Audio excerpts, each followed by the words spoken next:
De garder le sourire également avec vous et vous inviter voilà, à beaucoup d'encouragement pour tout ce que vous allez savoir entreprendre pour ce jour.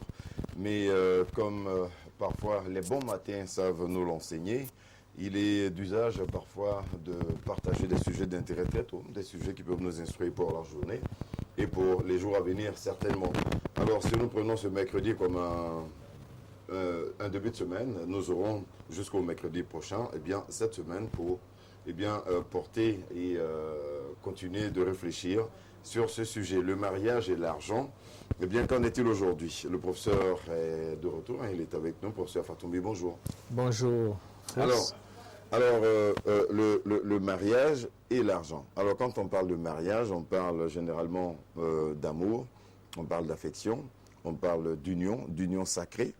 Et le mariage, généralement, nous invite à la prise en compte de certaines valeurs qui restent fondamentales pour d'abord la société elle-même, pour nous-mêmes, pour la cellule familiale.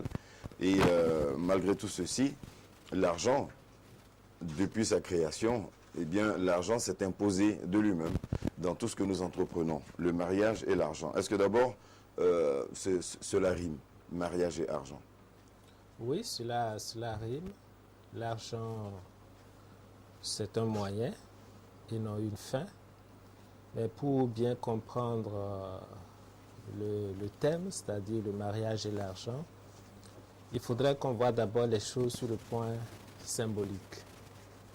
Dans une famille, il y a le père, la mère et on souhaite aussi les enfants. Donc, du point de vue symbolique,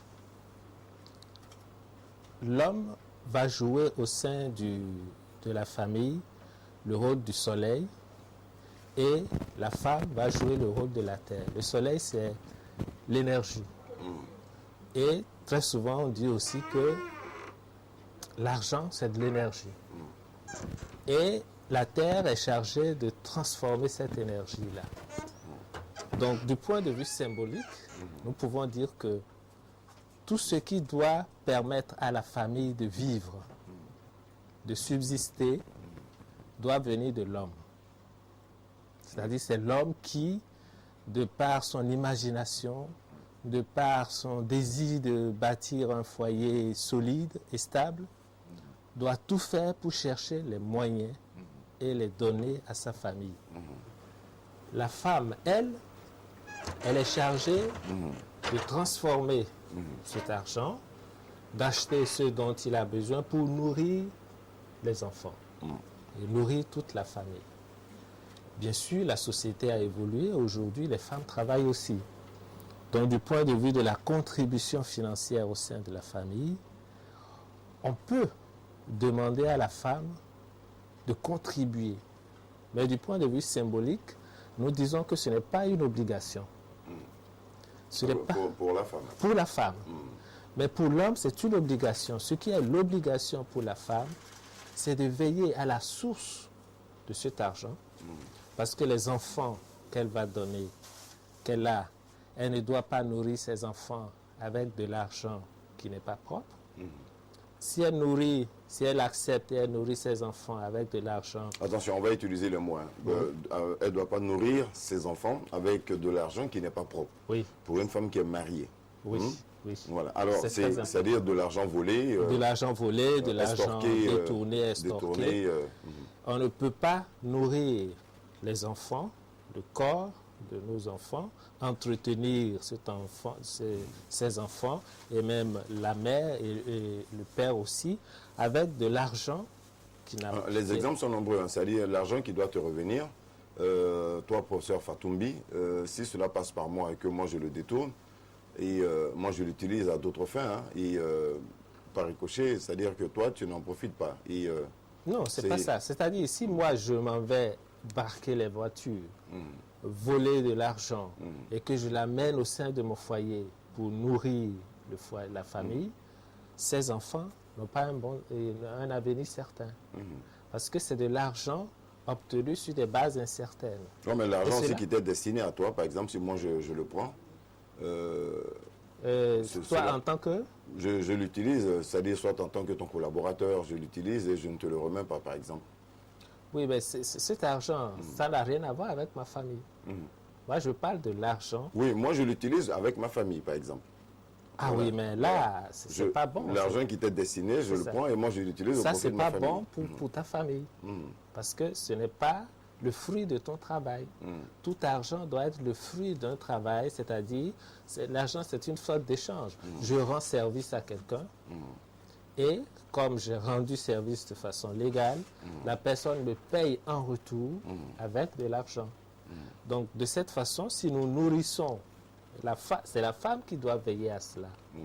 Et transformer aussi cet argent, acheter les choses, le décor de la maison, tout ce qui a rapport à la maison du point de vue décor, du point de vue aménagement, c'est la femme qui doit le faire. Mais j'ai dit qu'avec l'évolution de la société, la femme aujourd'hui se doit, sur le plan moral et éthique, de soutenir, si elle a les moyens, son mari avec l'argent dont elle dispose. Si elle a les moyens. Si elle a les moyens. Mais ce n'est pas une obligation. Ce n'est pas une obligation pour la femme. Oui. Je sais qu'à cet instant précis, beaucoup ont envie de devenir femme. Alors, alors professeur, aujourd'hui, l'argent reste quand même prédominant, quelque part, dans l'esprit des uns et des autres. Oui. Est-ce que le mariage doit se fonder sur l'argent ou l'argent doit venir en complément pour répondre à certains besoins? C'est ça, justement, parce que le ciment de la famille, c'est l'amour. Si donc l'amour n'est pas à la base des relations, il y a quelque chose qui au départ n'est pas conforme au principe divin.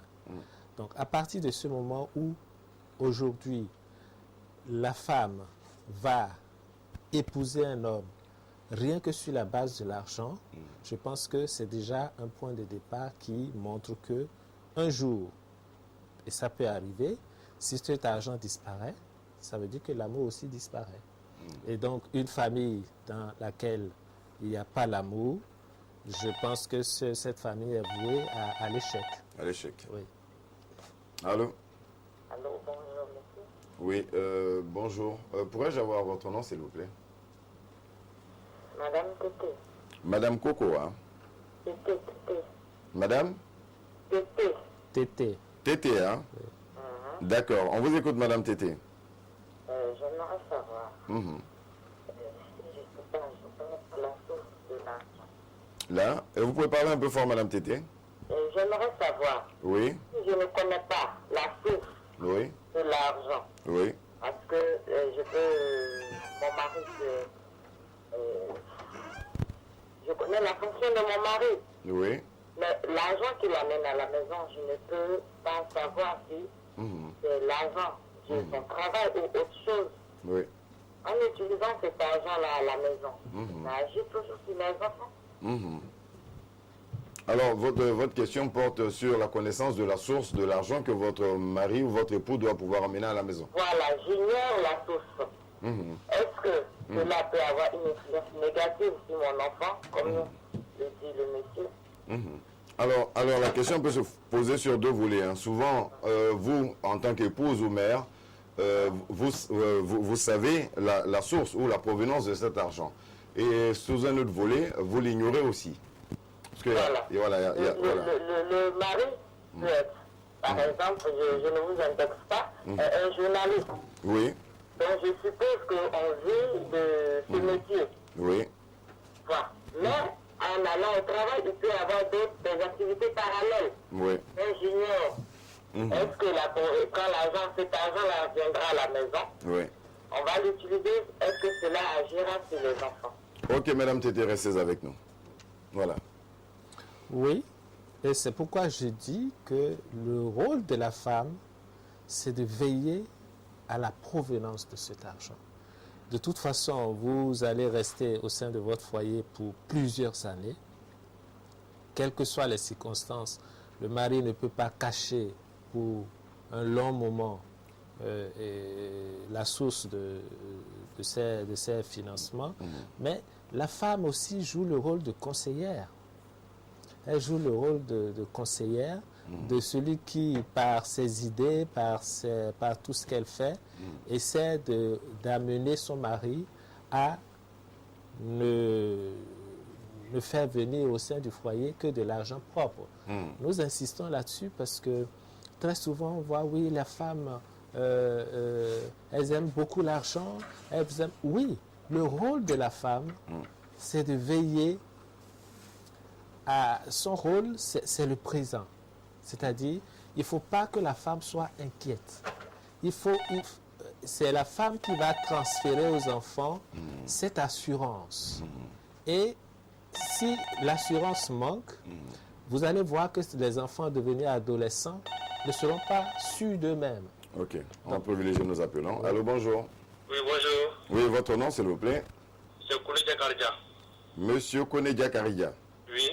D'accord. Nous avons un doyen Kone Diakaridia à TV2 ici. Hein. J'espère que c'est pas... D'accord. Vous êtes son homonyme. On va garder ceci. Alors, Kone Diakaridia, votre partage avec nous. Ok, moi je voudrais dire simplement que le mariage et l'argent sont deux choses inséparables. Parce qu'aujourd'hui, si on n'a pas l'argent, c'est pas évident qu'on puisse entretenir un mariage. Parce que le mariage, c'est avoir une épouse, c'est avoir les moyens nécessaires pour l'entretenir. Et que faut-il pour entretenir une femme? Justement, c'est de l'argent. Donc, sans l'argent, moi, je pense que on ne peut pas vraiment avoir un bon mariage. Donc, c'est deux choses inséparables. Kone Diakaridia, vous allez souvent au village? Oui, justement, souvent, il va au village. Vous avez des cousins qui sont mariés là-bas? Pardon? Vous avez des cousins qui sont mariés au village? Oui, justement.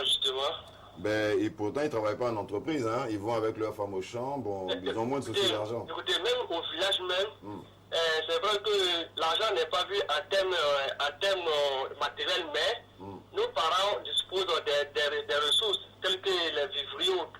La richesse de nos parents au village repose sur les vivriers. Donc, au village même, un parent qui n'a pas de l'igname, qui n'a pas du maïs et autres là, il est considéré comme un homme pauvre. Ça habite ici, bon, il faut avoir des millions pour être riche. Donc, c'est comme ça. Même au village, nos parents qui se marient là, ils ont de l'argent, ils ont des vivriers, c'est-à-dire les richesses. Alors donc, on conviendra ensemble qu'au village, par exemple, la richesse, c'est le travail, hein? Justement. Voilà, c'est pas les espèces sonnantes et trébuchantes. Alors? Là-bas, la richesse au village, par exemple, c'est le travail. Oui, c'est le travail, Voilà. Celui qui travaille, il est bien vu. Oui, justement. Voilà, il n'a pas besoin d'avoir des milliards. Justement, voilà. Ok, donc on va retenir aussi que pour Kone Diakaridia, l'argent est important aujourd'hui dans les grandes villes, dans les sociétés dans lesquelles nous vivons. Justement. D'accord, donc sans argent, pas de mariage. Justement, pas de mariage. Donc sans argent, pas d'amour. Ça pas d'argent, c'est bon. Non, l'amour est possible, mais vraiment le mariage, c'est pas possible. mais Kone Diakaridia, mais si à l'amour, on peut se marier sans argent, je ne vous comprends plus. Ok, non, bon, l'amour peut résister à savoir que l'argent va venir là, logique que l'argent vient, on va aller au mariage. D'accord, d'accord. Allez, bonne journée, restez avec nous. Hein. Ok, c'est moi qui vous remercie. Merci, c'est gentil. Alors, pour notre appelant Kone Diakaridia, l'argent est indispensable aujourd'hui pour asseoir un mariage, hein, ou pour faire un mariage, comme on le dit. Oui, pour faire un mariage heureux. Moi, je prends l'idée que avec l'évolution vous avez dit pour faire un mariage heureux, pour faire un mariage heureux. Donc il y a des mariages malheureux. Il peut y avoir des mariages malheureux. Il peut y avoir des mariages malheureux où le mari ne veut rien faire. Il est là, il ne travaille pas. C'est la femme seule qui se bat. En définitive, elle fait des enfants, elle vient à la maison, elle prépare, et le mari est là, il ne veut rien faire. C'est un mariage malheureux. C'est-à-dire chacun, dans le mariage, doit jouer pleinement son rôle pour que cette cellule de la société regorge de certaines valeurs que nous allons transmettre à la génération future. Donc l'homme doit travailler, il doit fournir, et même c'est dit, quand vous vous mariez, vous allez à la mairie, on vous le dit, que vous devez fournir à la famille tous les moyens pour que la famille vive en sécurité. On vous le rappelle, et je pense que ce n'est pas pour s'amuser que les gens le disent. C'est extrêmement important. Donc il y a des mariages malheureux au sein desquels l'homme pense que c'est la femme qui doit tout faire, c'est la femme qui doit, cette mère qui déjà ne dort pas quand les enfants ont des bobos, l'homme est en train de dormir, et elle va ensuite venir préparer, et en plus, il ne donne pas les moyens pour que la famille vive. Je dis que c'est un mariage malheureux. Sauf si, par incapacité, l'homme, du point de vue de certaines maladies, est dans les circonstances dans lesquelles il ne peut pas fournir ses moyens à sa famille. Oui. Ok, on va privilégier nos appelants. Allô, bonjour. Allô? Oui, allô? Oui, bonjour. Oui, bonjour, monsieur. Oui, votre nom, s'il vous plaît? Je suis Madame Kanga. Madame Kanga. Oui, je tenais à vous solliciter pour vos émissions du matin. Merci, Madame Kanga. Bon, j'ai une petite préoccupation. D'accord, allons-y, on va partager cette préoccupation avec vous. Allons-y. D'accord, bon, je suis mariée, mon mari il travaille, moi je travaille. Oui. Mais il se trouve que monsieur ne s'occupe pas de la maison comme il se doit, surtout des enfants. Oui. Il est pratiquement tout à ma charge, Oui. même la qualité des enfants et tout ceci. Avec un salaire de 125 000 francs, et moi, ma suivi à mes besoins, mais je sais pas bien que mon sponsor s'occupe de mes enfants. Oui. Donc je me posais la question de savoir, en fait, qu'est-ce que je dois faire? Et vous vivez ensemble, hein? Oui, on vit ensemble. Monsieur travaille, il a un salaire plus élevé que pour vous. Oui. D'accord. Alors, donc, il ne participe pas aux charges de la maison. Bon, il suit préparation un truc superficiel, quoi. Il a payé le loyer, et il s'est occupé, par exemple, de quelques dépenses des enfants, c'est tout. Comment même la nourriture, et tout ça, c'est moi qui ai à ma charge. Alors donc, vous souhaitez qu'il s'implique davantage? Voilà. Voilà. Je ne sais pas comment est-ce que je dois m'y prendre. Parce que même l'année passée, la partie de la petite de 4 ans, il n'a pas fait cette année, puis la même chose, mon urgence sont pas à la maison. Ok, d'accord. Restez avec nous, Madame Kanga. Je crois que le professeur doit avoir réponse à la matière. Alors, en pareille situation... En pareille situation... vous l'avez dit, hein, c'est l'homme qui doit s'occuper de la femme. Oui. Surtout chercher les moyens, chercher travailler, les moyens pour nourrir ses enfants, nourrir sa femme. S'il a de la chance que sa femme a les moyens, c'est une bénédiction.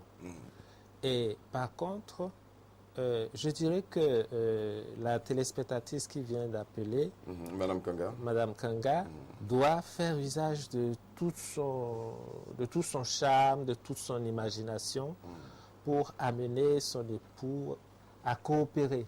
C'est-à-dire que ce serait inutile d'aller avec force. Faire comprendre le bien fondé et surtout dire devant Dieu, supposons votre frère a des problèmes et à la maison, votre enfant a des problèmes. Votre frère, si vous devez privilégier quelqu'un, parce que pourquoi Dieu va vous juger plus tard, c'est les enfants qu'il vous a confiés. Donc, il faut, je le dis, pour que les hommes privilégient d'abord le bien-être familial. On n'a pas dit de ne pas soutenir les autres. Peut-être que le mari de Mme Kanga a tellement de sollicitations familiales qu'il néglige sa propre famille. Ça peut arriver. Mais il ne sera pas jugé. Ou en d'autres termes, il est sous l'emprise de sa famille. Oui, voilà. Donc, ou bien, on peut même dire qu'il gaspille son argent. Il boit, il fait autre chose à la maison. Là, c'est de l'irresponsabilité. Par contre, il faut qu'il sache que ce pourquoi on sera jugé, c'est quand on n'entretient pas bien les enfants que Dieu nous a confiés. Ok. Oui. Allô? Allô? Oui, bonjour. Bonjour, monsieur. Oui, votre nom, s'il vous plaît? Monsieur Afognon. Monsieur? Afognon. Monsieur Afognon. D'accord, on vous écoute, monsieur Afognon. Ok. Moi, je trouve que c'est dommage, parce qu'en Afrique, il n'y a plus d'amour sans argent. Il n'y a plus d'amour sans argent, parce que maintenant, pour avoir l'amour d'une femme, il faut que vous ayez l'argent. Oui. Non, franchement, sois clair. Ah bon? Il n'y a plus d'amour en Afrique. Surtout l'amour venant d'une femme. Ouais. Si le mec n'a rien, tu ne peux pas avoir l'amour d'une femme. Franchement, tout est pareil que le matériel. J'ai l'impression que monsieur le journaliste met un peu, connaît un peu trop les hommes. Oui. Parce que, bon, disons que c'est l'homme qui doit, bon, disons, s'occuper de la femme, s'occuper des foyers. Mais, actuellement, le monde où nous sommes là, c'est un monde d'émancipation. Où les deux doivent se laver obligatoirement. Oui. Parce qu'aujourd'hui, quand une femme ne fait rien, l'homme là, il s'occupe. Mais quand l'homme ne fait rien, la femme ne peut pas s'en occuper. Tu vois que d'ici 2 ans, elle va partir. Oui. Donc, au moins, qu'on mette l'accent sur les deux côtés. Si on met l'accent sur les deux côtés, c'est encore plus mieux. Voilà. Donc, il faut préciser qu'il n'y a point d'amour venant d'une femme sans le bien matériel. Et pour vous, c'est dommage, hein? C'est dommage. C'est dommage aujourd'hui. Alors donc, est-ce que vous êtes marié, vous, M. Afognon? Oui, marié également. Ah d'accord, mais ça va quand même vous en sortir avec votre... Ça va très bien. Ça va très bien. Vous vivez sur l'amour, hein, chez vous, pas sur l'argent. Oui, sur l'amour, c'est tout. D'accord, mais votre regard s'est porté sur la société en général tout à l'heure. Voilà. Ok, d'accord.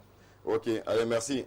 Alors, en studio, hein, il y a Jocelyne qui nous dit, ah non, vous n'allez pas aller marier l'enfant de quelqu'un sans pouvoir rendre la personne heureuse. Il faut bel et bien se donner quand même un minimum. Alors professeur, il y a cette question qui semble d'intérêt, c'est ce qui est en rapport avec nos différentes cultures. Par exemple, nous formons une 60aine d'ethnies en Côte d'Ivoire, sans compter les autres cultures africaines. Moi, je prends l'exemple du côté de ma mère, qui est gourou. Certains vous diront non, quand vous avez une femme gourou, vous êtes tranquille, parce qu'elles sont battantes, elles sont travailleuses. Et la preuve, elle est là, ce sont elles qui gèrent le vivrier en Côte d'Ivoire. Et donc, il y a certaines femmes à qui ça ne gêne pas que le mari ne travaille pas, puisque dans sa culture, elle est censée s'impliquer énormément, sinon à 60-70%, par exemple, dans la gestion de la vie de tous les jours. C'est ce que vous appelez une bénédiction ou bien... Non, dans ce cas, nous devons reconnaître qu'il y a quelque chose qui ne tourne pas. Ça veut dire que dans l'ordre normal, au début, j'avais dit que tout est symbolique. L'homme joue le rôle du soleil pour la famille.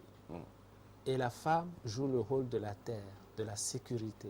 C'est ce qui est établi. C'est ce qui est établi. Et tout ça, même dans les Écritures, on en parle. À partir du moment où ce n'est même pas bon pour l'homme, et là j'insiste, ce n'est pas bon pour l'homme que ce soit la femme qui le nourrisse. Ça, ce n'est pas normal. Ce n'est pas normal. Ce n'est pas normal. Alors, c'est un peu comme si la pyramide était renversée. On va privilégier... Il y a quelque chose là qui ne tourne pas. Oui, allô? Bonsoir. Oui, bonjour. Excusez-moi. Non, d'accord. Monsieur Kefa qui a la tête. Monsieur Kefa, hein? Oui. Ok, Monsieur Kefa, il fait jour hein, sur TV2. Oui. Je voulais passer cette édition. Oui, on vous écoute, Monsieur Kefa. Aujourd'hui, en Afrique, on n'aime plus la vérité. Donc, c'est la vérité, c'est ce qui est dans le Bible et le Coran qui nous met à cette édition. Ici, comme ça, on a cette édition. Je vous donne un petit exemple en Afrique. Oui. Vous dites partout en Afrique, moi j'ai fait un peu de l'Afrique. Je parle des agents de sécurité, soit les ministres, les députés. Aujourd'hui, comme on dit en classe, s'il y a une ensemble, on passe à une ensemble, c'est là que vous voyez l'enfant les gens qui sont cités là, pour voir le premier. Ça, il y a des pauvres, sa maman il prend le piment au marché, la maman il se débrouille dans la rue pour gagner l'argent, pour aller envoyer son enfant à l'école. Mais quand il passe, il est le premier dans la classe. Aujourd'hui, tu détournes l'argent des pays, l'argent n'est pas clair, tu vas pour nourrir ton enfant. Ça arrive, il n'y a rien, ça arrive au même. On dit qu'il y a la réalité, on voit partout. Vous voyez, c'est la parole de Dieu même qui est disée, mais on n'aime pas le... Oh là là, dommage. Hein. Monsieur Kefa, on vous a compris, je crois, en substance. Hein. Alors, il a pris l'exemple d'une dame pauvre qui vend soit du piment, des tomates, et qui se sacrifie, qui scolarise son enfant. Et généralement, pour lui, ses enfants sont très brillants à l'école. Ils se donnent à fond. Ce qui est différent pour certaines personnes qui sont dans une certaine loisiveté, une certaine abondance, dont ils n'ont pas le mérite. Et ils ont les enfants qui font du n'importe quoi. Oui, qui se droguent, qui... L'argent, les moyens qui nous permettent de vivre servent à éduquer et à nourrir l'enfant. Lorsque l'argent n'est pas pur, lorsque l'argent n'est pas propre, ce que l'enfant mange, c'est comme des germes de maladie. C'est comme... c'est impur. Et tout à l'heure, nous disons, il ne faut pas que ce soit la femme qui se tue pour encore nourrir l'homme. Ce n'est pas une bénédiction pour l'homme. Ce n'est pas une bénédiction. Non, ce n'est pas une bénédiction pour l'homme. Donc, il perd sa légitimité, son brassard de capitaine. Il perd le rôle que Dieu lui a confié, il perd tout. Et comment veut-il qu'après, ses enfants le respectent et le prennent pour modèle? Ok. C'est pas normal. Allô? Oui. Oui, allô, bonjour. Oui, bonjour, Fouskoul, comment vous allez? Oui, très bien, on va retenir le nom. Eddie Kokola. Eddie Kokola. Merci à vous, frère. Kokola. Oui, Kokola. On vous écoute, hein, Eddie Kokola. Mais, en fait, j'aimerais intervenir d'abord. Merci à M. Fotombi pour les conseils qu'il donne. Ouais. Ce que j'aimerais dire, aujourd'hui, le mariage, ce n'est pas un jeune enfant. Être marié, cela implique non seulement votre épouse et vous, mais implique toute la famille. Donc, c'est dire que c'est quelque chose qui se prépare. Dès la jeunesse, vous préparez toute votre vie matérielle. Et lorsque vous sentez maintenant que vous avez les moyens de vous offrir, en fait, d'avoir quelqu'un qui vous aime, en ce moment, vous êtes avec cette personne-là. Parce qu'aujourd'hui, qu'est-ce qu'on constate? Tout le monde, le mariage est devenu un phénomène. C'est devenu un phénomène aujourd'hui. Mais en même temps aussi un gage de sécurité. Et des femmes, vous comprenez? Oui. Pendant que nous pourrions pour avoir un bon boulot, elle est prise pour le mariage. Donc c'est dire que si vous n'avez pas les moyens financiers aujourd'hui, ce n'est pas la peine d'engager la vie de quelqu'un, comme on dit dans le jargon du Zougou ici. Le mariage, c'est pas un jeune enfant. Quand on est marié, c'est pour la vie. Donc il faudrait que vous ayez au moins le minimum pour pouvoir vous marier. Et comme l'a dit tout à l'heure M. Fatomi, si vous faites entretenir par une femme, alors, dommage, merde, on a soit, non pas de soucis techniques, hein. Peut-être que Kokola nous appelle d'un portable, problème d'unité sans doute. Voilà, mais vous pour revenir, hein, on aura assez de temps, hein, pour décortiquer ce sujet avec vous. Kokola peut revenir, donc il vous a rejoint, professeur, pour dire que il faut se donner les moyens avant d'aller au mariage, et sans argent, il ne faut pas entraîner l'enfant de quelqu'un, l'enfant d'autrui, dans une sorte d'enfer. Hein, évidemment, c'est le lieu de dire que l'enfant doit profiter de sa jeunesse pour se former, pour avoir une vision assez claire de l'avenir qu'il veut donner à sa famille. Bon, maintenant, si vous avez tout fait et que la nature vous a donné un titre qui vous permet d'être instituteur, infirmier, et que vous voulez vous marier, il faut essayer de voir que dans la vie, tout doit être évolution. C'est-à-dire, un jardinier va tout faire pour que, même si après son enfant va être jardinier, qu'il soit un jardinier qui travaille pour les grandes entreprises au lieu d'être confiné dans un coin. Tout doit être évolution et non révolution. On ne doit pas trouver des moyens de façon bizarre pour que, on va dire que mon enfant aussi doit être PDG ou ceci. Chaque enfant, bien sûr, a sa destinée.